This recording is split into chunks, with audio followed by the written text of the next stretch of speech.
आज supreme court में बाबरी मस्जिद राम मंदिर तनाजे पर समाअत है। सुनवाई के लिए सुप्रीम कोर्ट के 5 जजों की बेंच तश्कील दी गई है। Supreme court Allahabad high court के फैसले के खिलाफ दायर अपीलों पर समाअत करेगी। इलाहाबाद हाई कोर्ट ने अयोध्या में मुतनाज़ जमीन को 3 हिस्सों में बराबर तकसीम करने का हुक्म दिया था।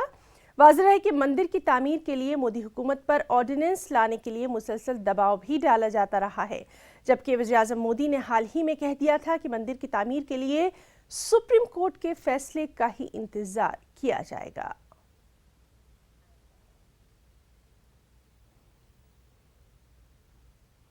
और वहीं अयोध्या मामले के फरीक रामविलास वेदांते, महंत देनेंद्र दास और इकबाल अंसारी ने जल्द सुनवाई मुकम्मल करने की अदालत से अपील की है। ये हमारे देश की हिंदुओं की भावनाओं के अनुसार ऐतिहासिक तथ्यों को लेकर, आध्यात्मिक और सांस्कृतिक तत्वों को लेकर यदि निर्णय किया जाए तो ये सिद्ध हो जाएगा कि बाबर कभी अयोध्या नहीं आया। बाबर के नाम पर कोई चिन्ह राम जन्मभूमि के खंडहर के टूटने के बाद नहीं मिला।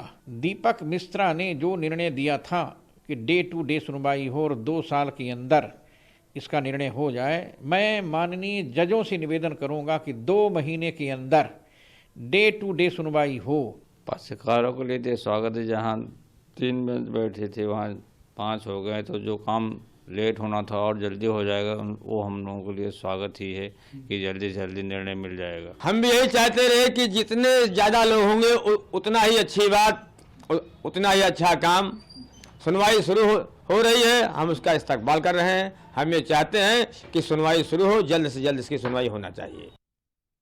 और दूसरी जानिब बाबरी मस्जिद एक्शन कमेटी के कन्वीनर ज़फ़र-ए-आब जिलानी और साबिक अटॉर्नी जनरल सोली सोराबजी ने इस मामले पर कुछ इस तरह से अपना रिएक्शन दिया है।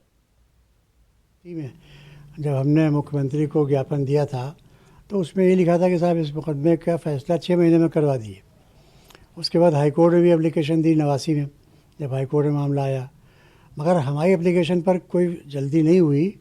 जब अटल बिहारी वाजपेयी जी के कहने पर वहाँ के सेंट्रल गवर्नमेंट के वकील आए, एडिशनल सॉलिसिटर जनरल, और उन्होंने एप्लीकेशन दी कोर्ट में और हमने भी उसको सपोर्ट किया, तब कोर्ट ने डे टू डे हियरिंग की थी।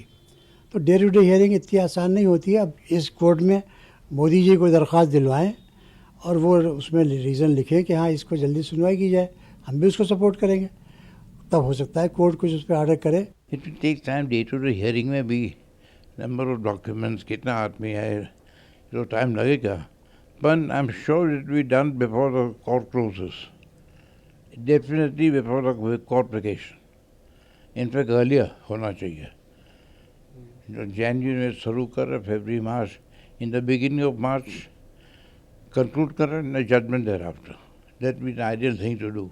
Of course the court has its own priorities, has its own work, but realizing the urgency of the matter, urgency because it puts an end to the controversies between the parties. The court will hear day to day, and God willing, inshallah, मार्च महीने में judgement आ जाना चाहिए। वहीं जमीयतुल उलमा हिंद महाराष्ट्र के legal aid secretary गुलजार आजमी ने कहा कि इस मामले पर फैसला सुप्रीम कोर्ट ही कर सकता है। उन्होंने ये भी कहा कि फैसला हक़ायक़ की बुनियाद पर होगा, मजहब की बुनियाद पर नहीं। मुसलमान उस पर पूरा एतमाद करते हैं सुप्रीम कोर्ट पर, और ये समझते हैं कि उसमें आसार कदीमा ने जो खुदाई की थी उसमें कहीं ऐसी कोई चीज़ नहीं मिली जिससे ये साबित हो सके कि वहाँ कोई महल था या कोई मंदिर था। इसलिए हम उसको मानते हैं और हम समझते हैं कि जैसा कि सुप्रीम कोर्ट कहते आ रही है कि हम किसी के उस पर धर्म के एतकाद पर नहीं बल्कि हक़ाइक़ पर फैसला करेंगे। और वहीं दिल्ली से हमारे नुमाइंदे सुशील पांडे ने हिंदू महासभा के वकील विष्णु शंकर जैन से इस सिलसिले में खास बातचीत भी की। हिंदू महासभा के एडवोकेट विष्णु शंकर जैन हैं। सर, आज इस पूरे मामले की एक रूपरेखा तय कर दी जाएगी। आप लोगों की क्या आज मांग रहेगी? चूंकि मामला संवैधानिक पीठ के सामने है तो कई चीजें सामने आने वाली हैं।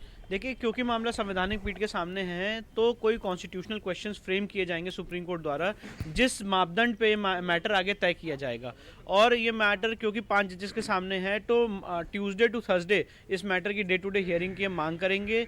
और ये भी मांग करेंगे कि क्योंकि सारी प्लीडिंग्स, डॉक्यूमेंट्स और ट्रांसलेशंस का कंप्लीशन हो चुका है, इस मैटर की जल्द से जल्द सुनवाई की जाए, इसको डिस्पोज ऑफ किया। विष्णु, आप लोग लगातार ये मांग करते आ रहे थे कि दिन प्रतिदिन इस पूरे मामले की सुनवाई की जाए, क्या आज भी कॉन्स्टिट्यूशन बेंच के सामने आप लोग ये मांग रखेंगे? नहीं, कॉन्स्टिट्यूशन बेंच के सामने हम डेफिनेटली मांग रखेंगे। हम अपने आर्गुमेंट्स के लिए रेडी हैं और ये मुस्लिम्स की फर्स्ट अपील है। जो लीड मैटर है वो सुन्नी सेंट्रल वक्फ बोर्ड का है, उनको अपने आर्गुमेंट स्टार्ट करने। जब हमें आर्गुमेंट्स का मौका मिलेगा तो हम अपना आर्गुमेंट्स 20 दिन के अंदर फिनिश करेंगे। तो उम्मीद ये है कि चूंकि मामला अब संविधान पीठ के सामने है तो फैसला भी आने की उम्मीद जल्द से जल्द होगी। देखिए, क्योंकि मामला संवैधानिक पीठ के सामने और सुप्रीम कोर्ट का कल्चर है कि संवैधानिक पीठ जब भी बैठती है तो बेंच ब्रेक नहीं की जाती है और ट्यूसडे टू थर्सडे तक ये मैटर की डे टू डे सुनवाई होगी। तो फिलहाल इस पूरे मामले में हिंदू महासभा की तरफ से साफ तौर से कहा गया है कि वो फिर से एक बार दिन प्रतिदिन हियरिंग की मांग करेंगे। सुप्रीम कोर्ट आज इस पूरे मामले पर सुनवाई करने वाला है, तो देखना यह है कि क्या सुप्रीम कोर्ट हिंदू पक्ष की इस अपील को मानता भी है या फिर नहीं। कैमरामैन अंकित के साथ सुशील पांडे, न्यूज़ 18 दिल्ली। और इस वक्त की अहम खबर लद्दाख से आ रही है, जहां जलजले के झटके महसूस किए गए हैं। जलजले की शिद्दत रेक्टर स्केल पर 4.6 रिकॉर्ड की गई है और आपको बताएं कि सुबह 8:22 पर यह जलजला आया था। तो ये खित्ता जो है ये काफ़ी हसास माना जाता है।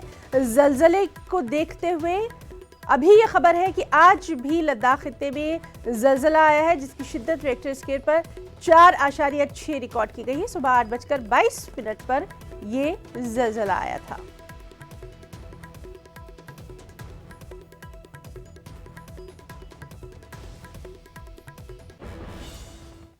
और नाज़रीन, एक बार फिर से रुख करेंगे बाबरी मस्जिद तनाज़े पर और हमारे साथ मौजूद हैं हमारे साथी खुर्रम शहजाद। खुर्रम, आज से बेहद अहम कार्रवाई का आगाज होने वाला है, क्या कुछ तफसीलात?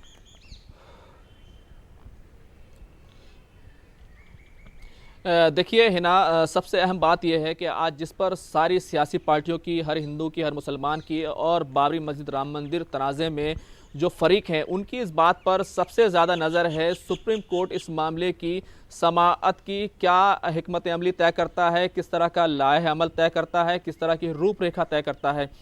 रोज़ाना की बुनियाद पर समाअत होगी या फिर एक टाइम बाउंड कहना चाहिए वक्त में यह समाअत होगी, मुकर्ररा वक्त में समाअत होगी। किस तरह का सुप्रीम कोर्ट का जो रुख रहता है वो देखने लायक होगा, क्योंकि एक दस्तूरी बेंच जो है वो चीफ जस्टिस ऑफ इंडिया ने बनाई है, खुद उन्हीं की क़यादत में है। और ख़ास बात यह थी, किसी को उम्मीद नहीं की जा रही थी कि कॉन्स्टिट्यूशनल बेंच बना दी जाएगी, लेकिन जिस तरह से हमारी बात हुई है मुस्लिम फरीकों से और दूसरे लोगों से, उनका मानना यह था क्योंकि इस पूरे मामले में आस्था का सवाल सबसे अहम है। और आस्था के सवाल का मतलब यह है कि आर्टिकल 25 यानी राइट टू रिलीजन में आस्था कब से हो सकती है, क्या उसको बतौर सबूत इस्तेमाल किया जा सकता है। तो एक ये सबसे बड़ी बात ये रहेगी और देखना होगा कि सुप्रीम कोर्ट किस तरह का जो है इसमें जो है क्या रुख इख्तियार करता है। इसी के साथ साथ क्योंकि सुन्नी वक्फ बोर्ड जो है, जो फर्स्ट अपीलेंट है, वो जो है इस मामले में अपने दलाइल तय करेगा। उनके जो वकील हैं जफर जिलानी, उन्होंने साफ तौर पर कहा है उनकी तरफ से किसी भी तरह की देरी की बात नहीं है। उन्होंने कहा है कि हम चाहते हैं कि इसकी सुनवाई जल्द से जल्दी हो। सुप्रीम कोर्ट के ऊपर है कि उसके पास कितना वक्त है और वो किस तरह से इसकी समाअत करना चाहता है, वो ये तय करे। आज 10:30 बजे करीब ये समाअत होगी और हमें ये भी समझ लेना चाहिए इस मामले में, हालांकि ये कहा जा रहा है कि रोजाना की बुनियाद पर समाअत हो, रोजाना की बुनियाद पर समाअत के अलग अलग मायने हैं। बिल्कुल, पिछले जो चीफ जस्टिस ऑफ इंडिया थे दीपक मिश्रा, उनकी नज़र में समाअत, रोज़ाना की समाअत का मतलब था कि सिर्फ 3 दिन समाअत होगी। और इससे पहले कुछ जजेस हैं जो रोज़ाना की बुनियाद पर समाअत का मतलब ये था कि जो वर्किंग डेज हैं सब में समाअत यानी रोज़ाना ही समाअत होती थी। हालांकि वक्त की बात रहती है कि अगर रोज़ाना की बुनियाद पर समाअत होती तो कितना वक्त मिलता है, पूरा दिन मिलता है या फिर 2 बजे से 4 बजे का वक्त मिलता है, कुछ घंटे मिलते हैं, तो ये भी देखने वाली बात होगी। तो पूरे मामले पर नजर रहेगी और आज बहरहाल ये देखना होगा सुप्रीम कोर्ट इस मामले में क्या रुख इख्तियार करता है। जी, तो 10:30 बजे जो है ये सुनवाई होना है। खुर्रम, 10:30 बजे से ये सुनवाई की शुरुआत होनी है। इससे पहले भी हमने देखा था कि बहुत जल्दी जो है वो कोर्ट में फैसला हो गया था आगे की लाया अमल के लिए। अभी भी यही उम्मीद की जा रही है, क्योंकि सभी फरीकीन एक बात तो है, ये कहते हैं कि कोर्ट का जो फैसला होगा वो माना जाएगा। आज भी हम कुछ ऐसे ही उम्मीद कर सकते हैं।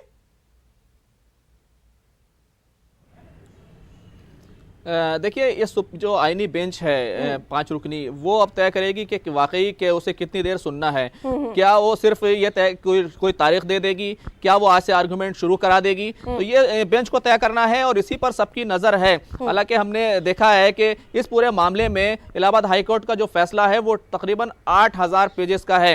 अगर हम देखें जो प्रिंटेड जो शक्ल में जो है वो भी तकरीबन 4000 पेज के 3 बड़े वॉल्यूम हैं, तो उसको पूरे को पढ़ा जाना है। इसके अलावा तकरीबन 40,000 जो है वो दस्तावेजात हैं, तराजिम हैं और ASI की रिपोर्ट है, तो उन सबको भी जो है वहाँ पर एग्जामिन किया जाना है, उस पर बहस होनी है।